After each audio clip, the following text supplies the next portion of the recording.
Series का 4th video. Okay, free ethical hacking series का। तो हमने पिछली वीडियोस में देखा था कि अपन का मॉड्यूल नंबर 2 जो है OSI मॉडल कैसे वर्क करता है, क्या होता है, ये हमने पढ़ा था। ठीक, तो मॉड्यूल 2 स्टार्ट हो गया है और उस पर टोटल 5 लेसन थे। ठीक, और उन 5 लेसन में हमने 2 कवर किए थे, वही जो मैंने अभी बताया कि OSI मॉडल होता क्या है और कैसे काम करता है, क्यों उसकी नीड है। अब हम जानेंगे लेसन नंबर 3 में OSI के कितने लेयर्स होते हैं, उनका क्या काम होता है। ठीक, और TCP UDP ये सब चीज़ें कवर करेंगे वीडियो में। ठीक, और उसके बाद जो TCP हैंडशेक होता है वो भी हम जानेंगे। ओके, तो वीडियो शुरू करते हैं यहीं से। तो उस OSI मॉडल हमने पढ़ा था क्या है। तो OSI मॉडल एक सिंपल एक इस टाइप का मॉडल समझ लो जो कि हमको ये बताता है कि जो नेटवर्क है वो किस टाइप से वर्क करता है, उसमें डेटा जो है वो किस टाइप से ट्रैवल करता है, और जो हमारे पैकेट्स हैं वो कौन कौन से लेयर से हो के हमारे पास आते हैं। ठीक, और उसके बीच में क्या क्या चीज़ें होती हैं नेटवर्क में, वही हमने इसमें समझा था। और लास्ट में हमने ये भी जाना था कि जो OSI मॉडल है वो जस्ट फॉर अंडरस्टैंडिंग, ओके, क्योंकि सर्टिफिकेशंस में आता है इसलिए बस ज़रूरी है, और क्योंकि एक स्टैंडर्ड फॉर्म बनाया गया था इसलिए OSI मॉडल हम लोग पढ़ते हैं। बाकी हर जगह यूज़ वही होता है, TCP IP सिस्टम। ओके, तो OSI मॉडल में टोटल 7 लेयर होते हैं। हर लेयर का एक अपना स्पेसिफिक काम होता है जो कि ये इंश्योर करता है कि जो कंप्यूटर्स हैं वो एक दूसरे से कैसे कनेक्ट करते हैं। और जैसे कि एग्जांपल में यहाँ पे लिखा है कि मैंने पिछली वीडियो में भी सेम एग्जांपल दिया था क्योंकि ये बेस्ट एग्जांपल समझने के लिए। जैसे समझ लो एक पोस्ट कार्ड वाला सिस्टम चल रहा है अपने पूरे नेटवर्किंग में, जिस पे हर लेयर एक काम करती है मैसेज डिलीवर करने का, पोस्ट कार्ड डिलीवर करने का। ठीक, तो फर्स्ट लेयर आता है अपन का फिजिकल लेयर, जिसको बोलते हैं लेयर नंबर 1। ये क्या करता है कि ये लेयर 0 1 ये जो बिट्स होते हैं इनको वायर्स और नेटवर्क केबल इथरनेट इन सब के जरिए भेजता है। ओके, फिर उसके बाद आता है कि जो फिजिकल लेयर होता है इसमें कौन कौन से डिवाइसेस होंगे। तो नाम से हमको समझ में आ रहा है कि इस पे फिजिकल डिवाइसेस इसको हम टच कर सकें, just like Ethernet cable, wifi cable, wifi hub, radio waves. Okay, radio waves हटा देते हैं। ओके, इसको मैं नोट्स में से हटा दूंगा कि ये फिजिकल लेयर में नहीं आएगा। ओके, और इसका एग्जांपल हो गया कि जैसे एक लेटर है और जो रोड है वो वायर समझ लो, और उसी के ज़रिए वो डिलीवर करना चाहता है।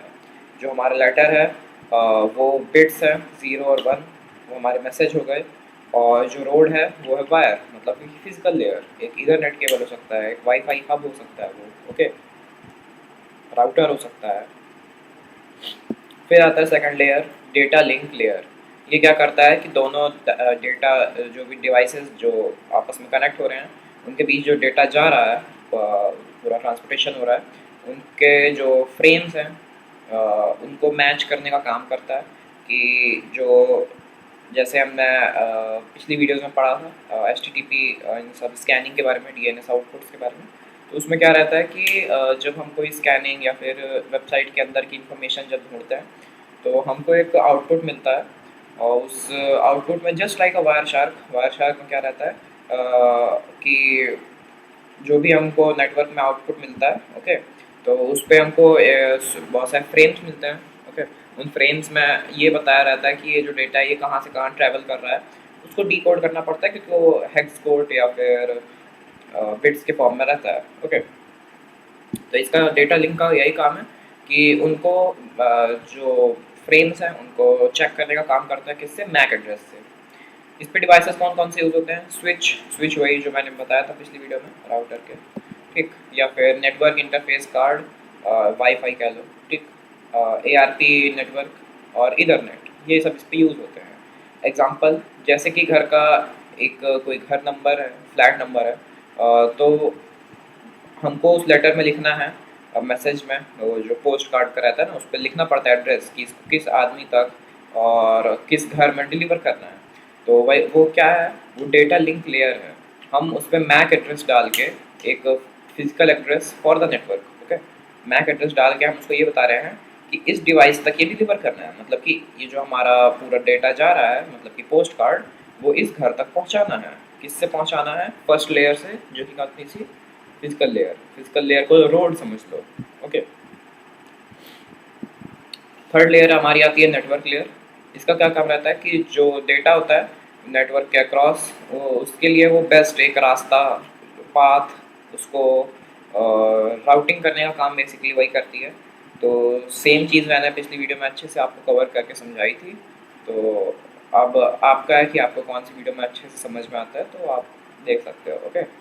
और बाकी मैं तो यही सजेस्ट करूँगा कि पहले की जितनी वीडियोज़ हैं, अभी 3 ठो आ गई हैं, तो सारे देख लो, क्योंकि स्टार्टिंग से है तो ज़्यादा सही है। ओके। और ठीक, तो ये क्या काम करता है नेटवर्क लेयर, कि डेटा को नेटवर्क के क्रॉस भेजने के लिए बेस्ट पाथ चूज़ करता है। और ये क्या यूज़ करता है? आईपी एड्रेस यूज़ करता है, ना कि मैक एड्रेस। मैक एड्रेस क्यों यूज़ करते थे हम लोग? क्योंकि हमको एक फिजिकल एड्रेस की नीड होती थी फॉर चेकिंग द फ्रेम्स। और आईपी एड्रेस का क्या काम रहता है कि जो बेस्ट मतलब फास्टेस्ट रूट कह लो, ओके, सबसे तेज़ रास्ता जिसमें कोई गड्ढे नहीं है, पोस्टमैन आराम से पहुंच जाएगा, ठीक, वो होता है अपना नेटवर्क लेयर।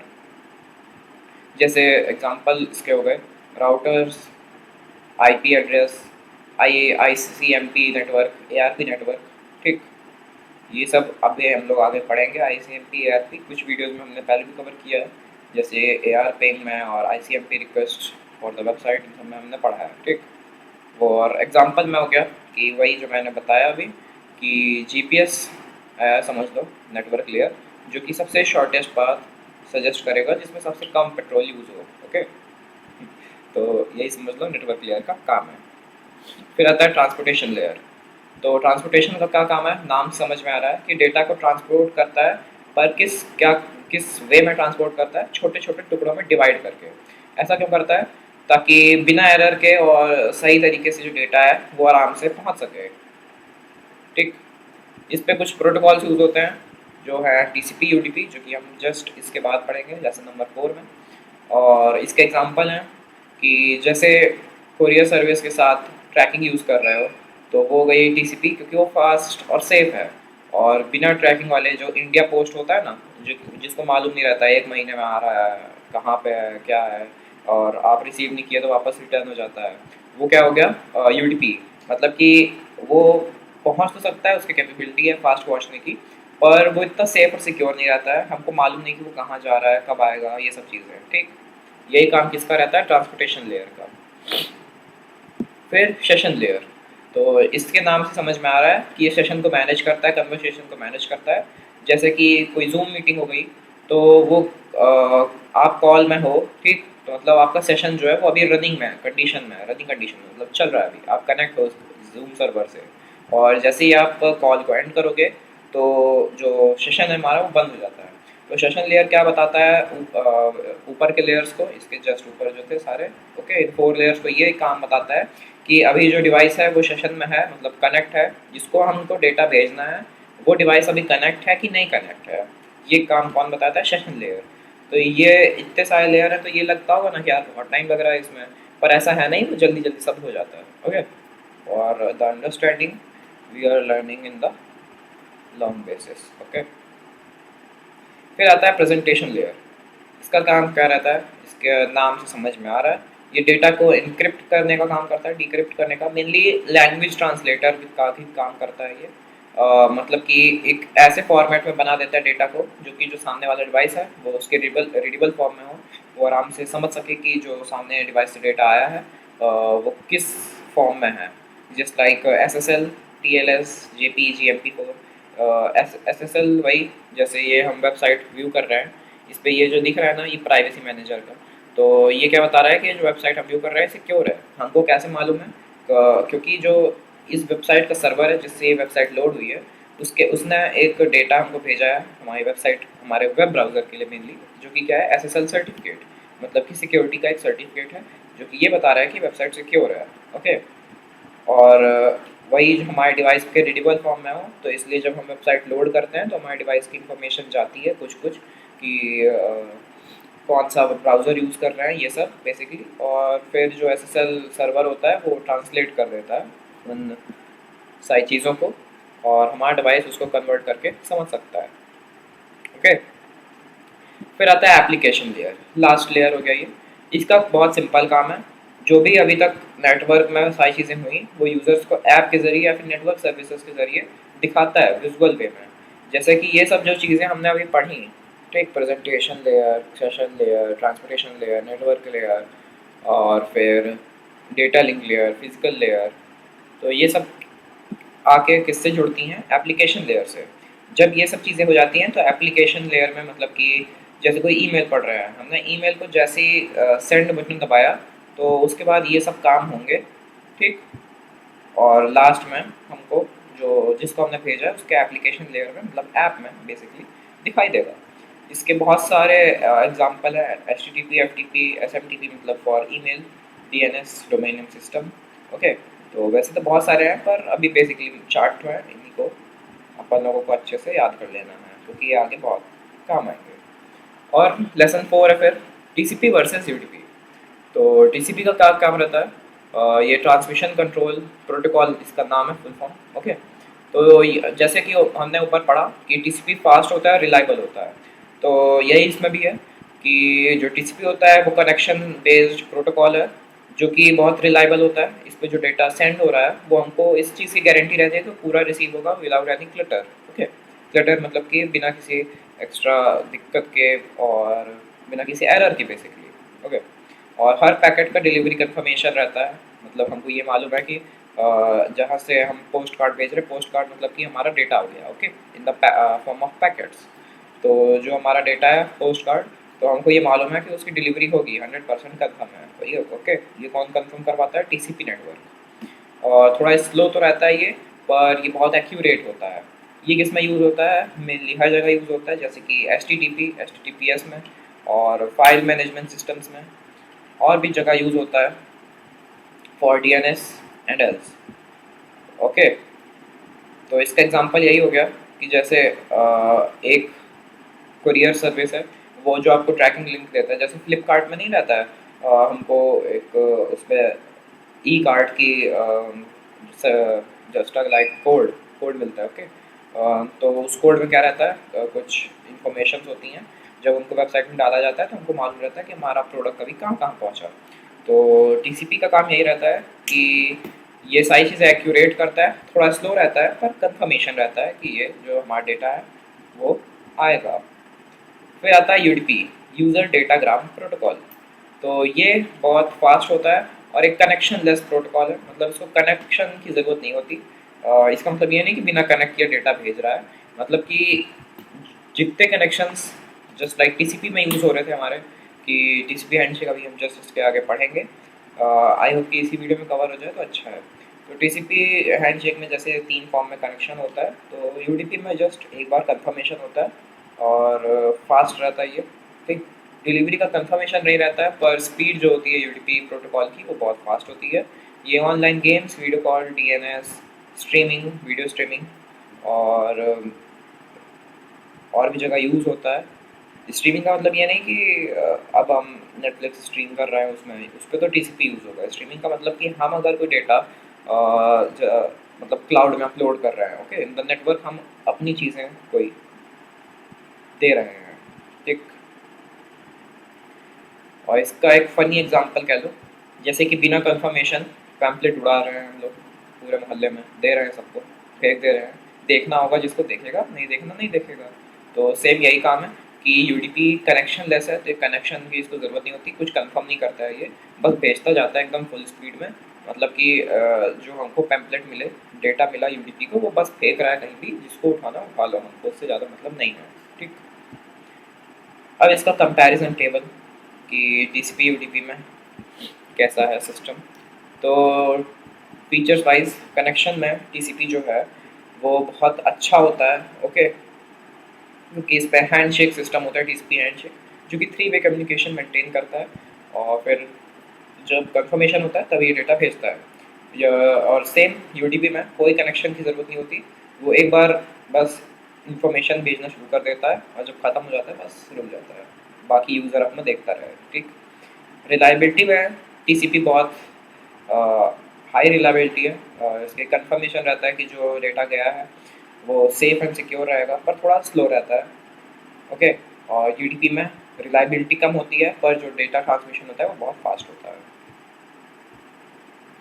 और पैकेट, तो टीसीपी में जो पैकेट्स होते हैं उनका ऑर्डर टीसीपी मेंटेन करता है, और यूडीपी में जो भी पैकेट्स जा रहे हैं उसका कोई ऑर्डर मेंटेन नहीं होगा। मतलब कि अगर कोई डेटा जा रहा है, ठीक, डेटा हमारे पास जैसे समझ लो कि एक एसे है, हमने राइट करके और उस एसे को हम पेपर में लिखे हैं, उस पेपर के बहुत सारे छोटे छोटे टुकड़े चिट बना के पूरे क्लास में उड़ा दिए, ठीक। और जैसे हमारा एग्जाम चल रहा है, हमने चिट सारे उड़ा दिए, छोटे छोटे करके रख लिए, मैम को मालूम नहीं चलेगा, बढ़िया अपना छुपाए हर जगह और अलग अलग जगह, और बस एक बच्चा है वो सारे वॉशरूम में जाके चिपकाएंगे, देख के अपना एग्जाम में लिख ले आ लेंगे। तो इसमें क्या होता है कि जो पैकेट ऑर्डर होता है वो टीसीपी में मेंटेन करता है। मतलब कि पहले एक बच्चा जाएगा, उसके पास जो चिट है वो ऑर्डर वाइज ऑर्डर चिपकाता जाएगा। तो इसका मतलब हमको मालूम रहेगा कि जो हमारा एसे है वो इसी फॉर्मेट में है। और वहीं दूसरी जगह जो यूडीपी है वो उसमें ऐसे समझ लो गधे बच्चे हैं, उनको बस पेपर मिल गया जो सारा फाड़ा हुआ है ऐसे का, वो जाके एक साथ अपना वॉशरूम में जाके देख रहे हैं, ठीक, कि क्या चल रहा है। तो उनको समझ में तो आ नहीं रहा है कि जो डेटा है उसमें लिखा है वो किस फॉर्मेट में है और सही है कि नहीं, रिलायबल है कि नहीं। ओके। और टीसीपी का यूज़ केस किसमें होता है, वेब सर्फिंग में होता है, ईमेल में यूज़ होता है एसएमटीपी मेनली, और फाइल ट्रांसफर्स में, फाइल ट्रांसफर प्रोटोकॉल एफटीपी में। और यूडीपी का यूज़ होता है वीडियो में, वीडियो स्ट्रीमिंग में, गेमिंग में यूज़ होता है यूडीपी का क्योंकि फास्ट होता है और हमको सर्वर से जितनी जल्दी कम्युनिकेशन हो सके उतना जल्दी रिक्वायर्ड होता है। अब जैसे फ्री फायर खेलते हैं उसमें हमने किसी को हेडशॉट मारा, ठीक, तो उसमें क्या होगा, हमको इंस्टेंट सर्वर से कम्युनिकेशन चाहिए ना, नहीं तो सेशन टाइम आउट हो जाता है पैकेट का। हमने हेडशॉट मारा, बस वो आदमी गिर गया वहीं पे, प्लेयर की बात हो रही है, ठीक। यूट्यूब कॉपी स्ट्राइक या फिर कोई अब्यूजिव वल्गर ये सब मत डाल देना, ठीक, गेम की बात हो रही है, ठीक। तो जैसे फ्री फायर में हमने किसी को हेडशॉट मारा तो वो इंस्टेंट गिर गया, क्यों? क्योंकि हमने यूडीपी नेटवर्क का यूज़ किया था और वो बहुत फास्ट है। तो जो गेम का एप्लीकेशन है वो बहुत सारे फाइल्स एक साथ भेजता है सर्वर को, जो भी रिसीव हो जाता है उससे इंस्टेंट हेडशॉट लग जाता है सामने वाले प्लेयर को। फिर आता है lesson number 5, three way handshake TCP में क्या होता है। जो टीसीपी हैंडशेक है वो एक कनेक्शन स्टैब्लिश करने के लिए होता है, मेनली प्रोसेस है। इसके 3 स्टेप्स होते हैं, S Y N syn, S Y N A C K syn A C के, और ए सी के, ठीक। तो समझ लो कैसे वर्क करता है ये अच्छे से। तो पहले जो सर्वर साइड का है वो क्लाइंट को पहले कनेक्ट करना होता है, फिर सर्वर रिप्लाई करता है, फिर क्लाइंट फिर से कनेक्ट करता है। तो देखो, पहले जो क्लाइंट है वो जो सर्वर है उसके पास एक मैसेज भेजेगा, किससे स्टेप से, एस वाई एन सिन, सिन रिक्वेस्ट भेजेगा वो किसको, सर्वर को, कि हाय मुझे कनेक्ट करना है आपके सर्वर से। फिर जो सिन एसी है वो एक सर्वर है जो जिससे हमको कनेक्ट करना है, वो सर्वर वापस रिप्लाई करेगा कि हाँ क्या तुम रेडी हो, क्योंकि मैं तुमसे कनेक्ट करने के लिए रेडी हूँ, क्या तुम रेडी हो। तो जो ए सी के मतलब हम क्लाइंट, हम वापस से कंफर्मेशन करेंगे कि हाँ चलो कनेक्ट होते हैं। अगर हम लेफ्ट कर रहे होंगे उसी के बीच प्रोसेस में और कंफर्मेशन नहीं होगा तो फिर कम्युनिकेशन जब नहीं होगा तो टीसीपी हैंडशेक और टीसीपी कनेक्शन नहीं पॉसिबल होगा। और जब क्लाइंट 2 बार पूरा कंफर्मेशन हो चुका होगा, इसका मतलब कि जो हमारा कंप्यूटर है ये बता देगा कि हाँ हमको कनेक्ट होना है, मजाक का नहीं कनेक्ट हो रहे हैं, सीरियस है, तब जाके सर्वर कनेक्ट करता है, ठीक। और इसी वजह से जो डेटा रिलायबल रहता है और क्लटर फ्री रहता है। और जब दोनों साइड्स रेडी होते हैं फॉर द कनेक्शन तब ये कनेक्ट होते हैं आपस में। तो that's for it today video. Okay, I hope कि आपको सारी चीज़ समझ में आई होंगी, और कोई भी डाउट हो तो आप कमेंट बॉक्स में पूछ सकते हैं। और अब कल से वीडियो आना फिर से शुरू होंगी, अपन लोग अब हर दिन डेली डालेंगे। ओके, बीच में थोड़ा सा पॉज हो गया था, ठीक। तो that's for it today. Notes जो मैंने अभी दिखाई वो डिस्क्रिप्शन में उसकी लिंक रहेगी, ओके। और व्हाट्सएप ग्रुप भी है अपन का, तो उसको भी मैं कमेंट बॉक्स में पिन आउट कर दूंगा और डिस्क्रिप्शन में भी रहेगा, ठीक। तो thanks for watching this video, bye.